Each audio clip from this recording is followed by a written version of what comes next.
আসসালামু আলাইকুম এভরিওয়ান। আজকে আমি পেঁপে দিয়ে মুরগির মাংস ভুনা দেখাবো। আশা করি আপনাদের ভালো লাগবে। এখানে আমি পরিমাণ মতো তেল আর পেঁয়াজ নিয়েছি। পেঁয়াজের পরিমাণটা একটু কম নিয়েছি, কারণ পেঁপে দিয়ে মুরগির মাংস রান্না করলে পেঁয়াজটা একটু কম দিলেও হয়, ভালো হয় দিলে। এখানে আমি তেজপাতা দিয়ে দিয়েছি। তেজপাতা দেওয়ার পরে আমি এখানে পেঁয়াজটাকে ভালো করে ভেজে নিয়ে এখানে আদা রসুন বাটা দিয়ে দিলাম। আদা রসুন বাটা দেওয়া হয়ে গেলে আমি পেঁয়াজের সাথে ভালো করে নেড়ে চেড়ে মিশিয়ে নেব। এখানে আমি পরিমাণ মতো হলুদ মরিচের গুঁড়া দিয়ে দিলাম।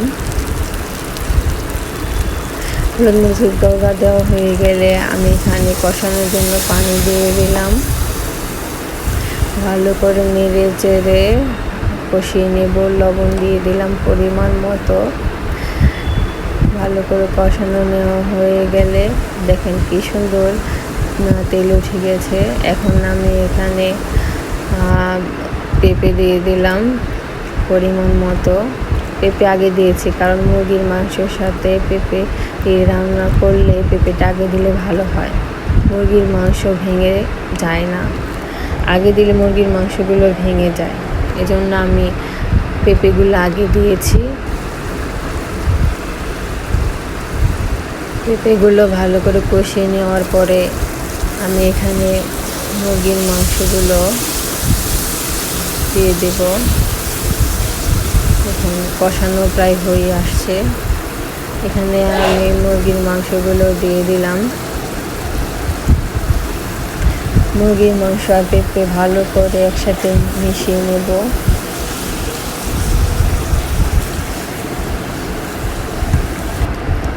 কষানোর ভিতরে আমি এখানে ধনিয়া গুঁড়া দিয়ে দিলাম পরিমাণ মতো।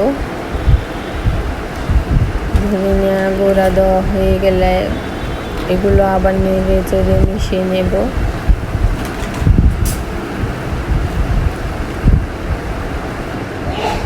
এখন আমি গরম মশলাগুলো দিয়ে দেব।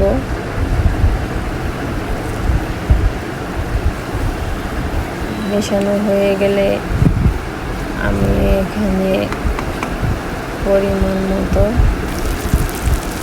পানি দিয়ে দেব রান্না করার জন্য। ভালো করে মিশিয়ে নিয়ে এখানে আমি ঢেকে দেব। দেখুন পানিগুলো বলে বেশি গেছে। এখানে আমি দেশি মুরগির ডিম দিয়ে দিলাম, মুরগির তলির ভিতরে যেগুলো থাকে। দেখুন কাঁচামরিচগুলো দিয়ে দিলাম। কাঁচামরিচ দিলে আলাদা একটা ঘ্রাণ হয় পেঁপে মাংসের ভিতরে। কিছুক্ষণ আগে দেবেন, হওয়ার কিছুক্ষণ আগে 5 মিনিট আগে দিলে এটা ভালো লাগে। এখানে আমি জিরা গুঁড়া দিয়ে দিলাম নামানোর কিছুক্ষণ আগে। দেখুন কি সুন্দর কালার এসেছে এখানে। আশা করি আপনাদের ভালো লাগবে। আপনারা বাসায় এভাবে রান্না করে খেতে পারেন। বড়দেরও ভালো লাগবে, বাচ্চাদের জন্য অনেক উপকারী পেঁপে দিয়ে মুরগির মাংস। আল্লাহ হাফেজ।